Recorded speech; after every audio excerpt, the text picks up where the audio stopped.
தொடர்ந்து நம்ம ஈரானுடைய நிலவரங்களை பார்த்துட்டு இருக்கோம். இப்ப வந்திருக்கக்கூடிய சில முக்கியமான தகவலை ஒரு தொகுப்பாக பார்க்கலாம். அதுலயும் பாத்தீங்கன்னா எண்ணெய் கிணறுகள் எல்லாம் இன்னைக்கு பற்றி எரிந்து கொண்டிருக்கு. ஈரானும் பாத்தீங்கன்னா அமெரிக்காவுடைய எண்ணெய் கிணறுகளை குறிவச்சு தாக்கிட்டு இருக்காங்க. இன்னைக்கு இஸ்ரேலும் ஈரானுடைய எண்ணெய் கிணறுகளை குறிவச்சு தாக்கிட்டு இருக்காங்க. இதுல ஒரு ஷாக் என்னன்னு பாத்தீங்கன்னா ஈரானுடைய எண்ணெய் கிணறுகள் இதுவரையும் தாக்கப்படல. எதுவரையும் பாத்தீங்கன்னா இன்னைக்கு வரையும் தாக்கப்படல. இன்னையில இருந்துதான் தாக்கப்படுது. ஏன் அப்படின்னு சொல்லிட்டு ஒரு பெரிய கேள்வி வந்திருக்குது. ஏன்னா அமெரிக்கா எண்ணெய் வளங்களை எடுக்கிறதுக்காகத்தான் ஈரான்கிட்ட போர் செய்யறதுனால எண்ணெய் இருக்கக்கூடிய இடத்த தாக்காம இருந்தாங்க அப்படிங்கிறத நம்ம நினைச்சிட்டு இருந்தோம். ஆனா கடைசியில பாத்தீங்கன்னா இன்னைக்கு இஸ்ரேல் புகுந்து என்ன பண்ணிருக்காங்கன்னா ஈரானுடைய எண்ணெய்கள் மீதே தாக்குதல் பண்ணிருக்காங்க. அது எரியக்கூடியதெல்லாம் நீங்க பார்த்தாவே தெரியும். நான் இமேஜஸ் எல்லாம் போட்டிருக்கேன் பாருங்க. அதை பார்த்தாவே நமக்கு அந்த சூடு தெரியும்னு சொல்லலாம். அந்த அளவுக்கு பாத்தீங்கன்னா பல மைல் தூரத்துக்கு எல்லாம் அந்த ஒரு ஹீட் தெரிஞ்சிட்டு இருக்கு. அவ்வளவு பார்த்தா கொழுந்து விட்டு எரிஞ்சிட்டு இருக்கு. அதெல்லாம் அணைக்கிறதுக்கெல்லாம் வழியே இல்லைன்னு சொல்லலாம். பார்த்தாவே தெரியுது. அதையெல்லாம் சாதாரணமா அணைக்கவே முடியாது. அந்த அளவுக்கு பாத்தீங்கன்னா ஒரு 6 இடத்துல 7 இடத்துல எல்லாம் என்ன பண்ணிட்டாங்கன்னா எண்ணெய் கிணறுகள் மேல இன்னைக்கு தாக்குதல் பண்ணிருக்காங்க. 6-7 இடம் அப்படிங்கறதெல்லாம் ரொம்ப பெரிய விஷயம். அதை வச்சு என்ன சொல்றாங்கன்னா அதுல மட்டும் இப்ப நாங்க தாக்கப்பட்டது பாத்தீங்கன்னா கிட்டத்தட்ட ஒரு 30% இருக்கும். அதாவது IRGCக்கு சொந்தமான எண்ணெய் கிணறுகள் அதுல வரக்கூடிய காசை அவங்க பயன்படுத்துறாங்க போருக்குன்னு சொல்லிதான் இஸ்ரேல் அடிச்சிருக்காங்க. இந்த அமெரிக்காவுடைய அறிவிப்பு எப்படி இருந்துச்சுன்னா நாங்க எண்ணெய்களை எடுக்க போறோம் அப்படின்னு சொல்லியிருந்தாங்க. எடுக்க போறோம்னா என்ன அர்த்தம்னா அதை எரிச்சுட்டா யாருக்குமே பிரயோஜனம் இல்லை. ஈரானுக்கு பிரயோஜனம் இல்லை, அமெரிக்காவுக்கு பிரயோஜனம் இல்லை. எடுக்க போறோம்னா அந்த நாட்டை கைப்பற்றி நாங்க திருட போறோம்னு அர்த்தம். அதுக்காக தான் இந்த போரே நடக்குதுன்னு நமக்கு தெரியும். ஆனா நேத்து தான் அபிஷியலா அமெரிக்கா அதை சொன்னாங்க. எப்படி சொன்னாங்கன்னா ஈரான் ஒரு டெரரிஸ்டான நாடு, அவங்கள்ட்ட போய் எதுக்கு எண்ணெய் வளம் இருக்கணும், அதனால நாங்க அதை எடுத்துக்கலான் இருக்கோம் அப்படிங்கிற மாதிரி இவங்க சொல்லியிருந்தாங்க. அதனால நம்ம என்ன நினைச்சோம், கண்டிப்பா எண்ணெய் இருக்கக்கூடிய இடத்தெல்லாம் தாக்க மாட்டாங்கன்னு நினைச்சோம். ஆனா பார்த்தா இன்னைக்கு இஸ்ரேல் தாக்குனதுல நிறைய இழப்புகள் ஈரானுக்குள்ள ஏற்பட்டிருக்கு. அது இல்லாம ஈரானும் பாத்தீங்கன்னா அமெரிக்காவுடைய எண்ணெய் கிணறுகளுக்கு தாக்குதல் நடத்தியிருக்காங்க. அங்கெல்லாம் பாத்தீங்கன்னா இழப்புகள் இருந்து கொண்டிருக்கு. அடுத்தது ரொம்ப முக்கியமான விஷயம் பாத்தீங்கன்னா UAE-ல நடந்த தாக்குதல்.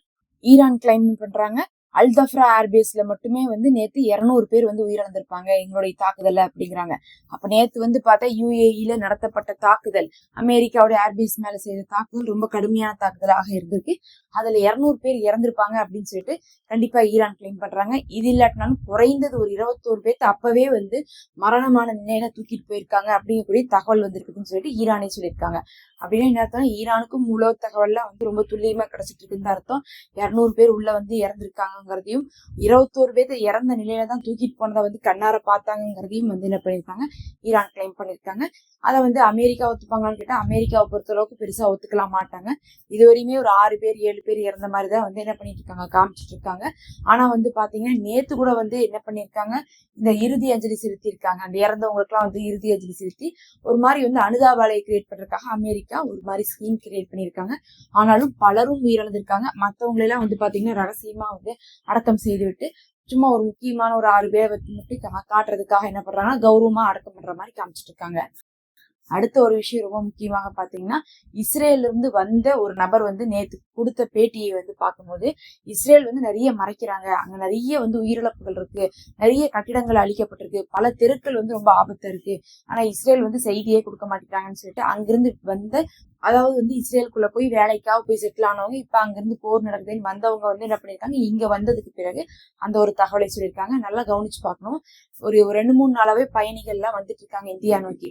அதுல இஸ்ரேல்ல இருந்து வந்தவங்க தான் இப்படி சொல்லியிருக்காங்க ஆபத்தா இருக்குன்னு. ஆனா UAE கத்தார்ல இருந்து வந்தவங்கன்னா அங்கெல்லாம் எந்த ஆபத்தும் இல்ல, அதாவது அமெரிக்கா பேஸ்ல தான் தாக்குதல் நடக்குது, பொதுமக்களுக்கு எல்லாம் எந்த பிரச்சனையும் இல்ல அப்படிங்கிற மாதிரிதான் என்ன பண்றாங்கன்னா பொதுமக்கள் வந்தவங்க சொல்றாங்க. அப்படி பார்த்தா ஈரான் அடிக்கிற அந்த அரபு நாடுகள்ல இருக்கக்கூடிய பொதுமக்களுக்கு பாதிப்பு இல்ல, ஆனா பாத்தீங்கன்னா இஸ்ரேலுக்குள்ள பெரும் பாதிப்பு இருக்குது. அதை இஸ்ரேல் என்ன பண்றாங்க, மூடி மறைச்சிட்டு இருக்காங்க. கேட்டா என்ன சொல்றாங்கன்னா எங்களுடைய அந்த ஏவுகணை தாக்குதல் செய்யக்கூடிய இடத்த கண்டுபிடிச்சிருவாங்க, அதனாலதான் நாங்க போட்டோ விடணும்னு சொல்றோம், மத்தபடி எங்களுக்கு எதையும் மறைக்கணும் இல்ல, நாங்க சொல்றது எல்லாமே உண்மையான தகவல் தான் அப்படின்ட்டு இருக்காங்க. ஆனா அங்கிருந்து வெளியே வரவங்களே சொல்றாங்க நிறைய கட்டிடங்கள் அழிக்கப்பட்டிருக்கு, நிறைய உயிரிழப்புகள் ஏற்பட்டிருக்குன்னு சொல்லிட்டு. இஸ்ரேலை பொறுத்தளவுக்கு பாத்தீங்கன்னா எத்தனை பேர் இறந்தா நமக்கு இடம் வந்துச்சு, நம்மளுடைய ஆட்சியை தக்க வச்சுக்கணும், அதுக்கப்புறம் நாம என்ன பண்ணணும், ஈரானை பிடிக்கணும்னு சொல்லிட்டு தான் இந்த ட்ரம்பும் நெதன்யாகும் களமிறங்கி இருக்காங்க. அதனால பொதுமக்கள் இறந்தாலும் இஸ்ரேல் கவலைப்பட மாட்டாங்க, இராணுவத்தினர் இறந்தாலும் அமெரிக்காவும் கவலைப்பட மாட்டாங்க. அடுத்து பாத்தீங்கன்னா இன்னொரு முக்கியமான விஷயம் சொல்லப்படுது. ஃபர்ஸ்ட் எல்லாரும் பார்த்தாங்க IRGC சம்பந்தமான விஷயத்தெல்லாம் தாக்குனாங்க, அதுக்கப்புறம் பொது உடைமையாக இருக்கக்கூடிய சொத்துக்கள் எல்லாம் வந்து இந்த ஸ்கூலு காலேஜ் அது இதுன்னு சொல்லிட்டு தாக்குனாங்க. இப்ப வந்து பாத்தீங்கன்னா அவங்களுடைய அரசியல் ஸ்ட்ரக்சரை வந்து தாக்குவோம் அப்படின்னு இருக்காங்க. அதே மாதிரி வந்து பார்த்தா அந்த நாட்டுடைய ஸ்ட்ரக்சரே தாக்குவோம் இருக்காங்க. கவர்மெண்ட் பில்டிங்ஸை சொல்றாங்க அவங்க முக்கியமா. எதெல்லாம் கவர்மெண்ட் பில்டிங்ஸா இருக்கோ அது எல்லாமே தாக்குவோன்ட்டு.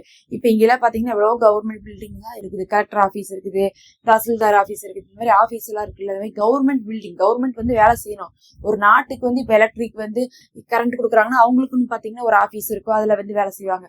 தண்ணி சப்ளை பண்றவங்களுக்கு தண்ணிக்குன்னு வந்து பாத்தீங்கன்னா அதுக்குன்னு வந்து ஆபீஸ் இருக்கும், வேலை செய்வாங்க. இந்த மாதிரி ஒவ்வொன்றுக்கும் வேலை செய்யறதுக்கு ஆபீஸ் இருக்கும். கவர்மெண்ட் எல்லாம் வேலை செய்யக்கூடிய அந்த பில்டிங்கை இப்ப வந்து என்ன பண்ண போறாங்க, குறி வைக்க போறதாக வந்து அறிவிச்சிருக்காங்க. யார் அறிவிச்சிருக்காங்க? இஸ்ரேல் அறிவிச்சிருக்காங்க ஈரான் மேல குறி வைக்க போவதாக. ஆனா இதை வந்து ஈரான் வந்து பாத்தீங்கன்னா முன்னாடியே எதிர்பார்த்தாங்க. அதனாலதான் என்ன பண்றாங்கன்னா அவங்க பங்கருக்குள்ளதான் வந்து என்ன பண்ணிருக்காங்க, அது எல்லாத்தையும் ஃபுல்லா ஆர்கனைஸ் பண்ணிட்டு மேல இருக்கிறத வந்து என்ன பண்ணிருக்காங்க, அதுல வந்து வேலைகள் செய்வதை குறைச்சிருக்காங்க ஈரானு. இன்னும் ரொம்ப முக்கியமாக அந்த மாதிரி வந்து கவர்மெண்ட் ஆபீஸ்ல வந்து தாக்கப்பட்டுட்டா எல்லாரும் ஒரு இடத்துக்கு சேர முடியாது. அப்ப வந்து பார்த்தா போர் நடக்காதா, தோத்துருவாங்களான்னு கேட்டா, ஆனா ஈரானுடைய அமைப்பு எப்படி இருக்குது அப்படிங்கறதை ஆய்வாளர்கள் என்ன சொல்றாங்கன்னு பாத்தீங்கன்னா, ஈரானுடைய அமைப்பு எப்படி இருக்குன்னு பாத்தீங்கன்னா, ஈரான் வந்து அந்த பில்டிங்ல இல்லாட்டினாலுமே இயங்குற மாதிரி அமைச்சிருக்காங்க. அவங்கள்ட்ட தனித்தனியா ஒவ்வொன்றுக்கும் கவுன்சில் இருக்கு. அந்த கவுன்சில்ல வந்து என்ன பண்ணுவாங்க, ஆள்கள் இருப்பாங்க. அவங்க வந்து அந்த சேர்ந்த ஆட்களை கண்ட்ரோல் பண்ணிப்பாங்க. அப்ப வந்து பாத்தீங்கன்னா தனித்தனியாக கூட வந்து பில்டிங்கே இல்லாட்டினாலும் கூட இயங்கக்கூடிய வழியில அதே மாதிரி வந்து ஆட்சி கவுலாம இருக்கிற மாதிரி வந்து என்ன பண்ணிட்டு இருக்காங்க, ஈரான் மெயின்டைன் பண்ணிட்டு இருக்காங்க. ஆனாலும் வந்து பாத்தீங்கன்னா இப்ப பொதுமக்கள் இதுவரையும் ஃபுல்லா ஈரானுக்கு தான் சப்போர்ட்டா இருக்காங்க. ஆனா இந்த கவர்மெண்ட் பில்டிங் எல்லாம் தாக்கும் போதும் அடுத்தது ரொம்ப முக்கியமா பேங்கை தாக்கணும் அப்படிங்கக்கூடிய ஒரு ஐடியா இருக்கலாமோ அப்படிங்கக்கூடிய சந்தேகம் வந்திருக்கு. ஏன்னா இப்படிதான் வந்து லெபனான்ல பேங்கை தாக்குனாங்க. அதனால அந்த மாதிரி பேங்கை மட்டும் தாக்கிட்டே என்ன ஆயிரும்னா, எப்படி எண்ணெயை அழிச்சாங்களோ காசு இருக்க முடியாது, பேங்கவே அழிச்சாலும் காசு இருக்க முடியாது. அப்ப காசு இருக்க முடியாதுன்னா பொருள் வாங்க முடியாது. அப்ப யார்ட்டையுமே காசே இருக்காது. இப்ப நீங்க வந்து ஒரு பேங்க்ல காசு வந்து போட்டு வச்சிருக்கீங்க, அந்த பேங்கே அழிஞ்சிருச்சுன்னா பேங்க்காரன் வந்து என்ன பண்ண மாட்டான், உடனே எல்லாம் வந்து ஒண்ணுமே கொடுக்க முடியாது. அது இந்த போர் சமயத்துல எல்லாம் ஒண்ணுமே பண்ண முடியாது. அப்படி இருக்கும்போது வந்து பாத்தீங்கன்னா நம்ம காசு போட்டவங்களுக்கும் காசு வராது. அது இல்லாமலும் வந்து பேங்கே இல்லாட்டினா பொதுவாவே வந்து வியாபாரம் எல்லாம் செய்ய முடியாம போயிடும். அந்த மாதிரி ஒரு ஐடியா கொண்டு வர போறாங்க இஸ்ரேல் வந்து ஈரான் மேல அப்படின்னு சொல்லிட்டு தெரிய வருது. அப்படி செஞ்சாவது ஆட்சி மாற்றம் வரும், மக்கள் கண்டிப்பா வந்து பாத்தீங்கன்னா பொருளாதார இழப்பை வந்து தாங்க மாட்டாங்க அப்படிங்கக்கூடிய கண்ணோட்டத்துல இதெல்லாம் செய்ய போறாங்க.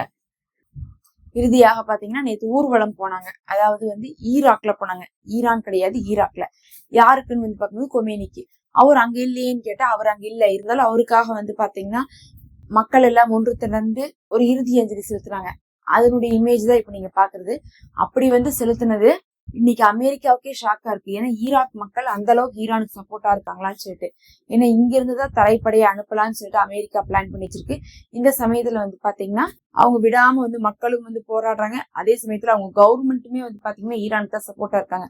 ஏன்னா ஈரான் தாக்குன உடனே எல்லா நாடுமே கண்டனம் தெரிவிச்சாங்க. ஈராக் மட்டும் கண்டனம் தெரிவிக்கவே இல்லை. அவங்களை பொறுத்தளவுக்கு நம்மளுடைய நாட்டின் வழியாக தரை வழியா போய் ஈரான் பிடிச்சிருவாங்க. அதனால ஈராக் என்ன முடிவு பண்ணுச்சுன்னா, நம்மளுடைய தரை வழியா போய் ஈரானை தாக்குறத நம்ம பார்த்துட்டு இருக்க கூடாதுன்னு சொன்னா, நம்மளுடைய வான்பரப்புல வந்து ஈரான் அட்டாக் பண்ணாலும் பரவாயில்ல அப்படிங்கறதுனால இதுவரையும் வந்து ஈராக் வந்து ஈரான் மேல ஒரு கண்டனம் கூட தெரிவிக்கல.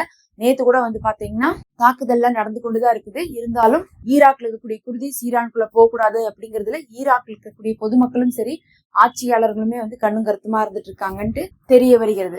இதுல இருந்து இப்ப வந்து முக்கியமான தகவல் நம்ம அடுத்த ஒரு காணொலியில பார்ப்போம். மறக்காம சப்ஸ்கிரைப் பண்ணிக்கோங்க, மெம்பர்ஷிப் இருக்கு, ஜாயின் பண்ணிக்கோங்க.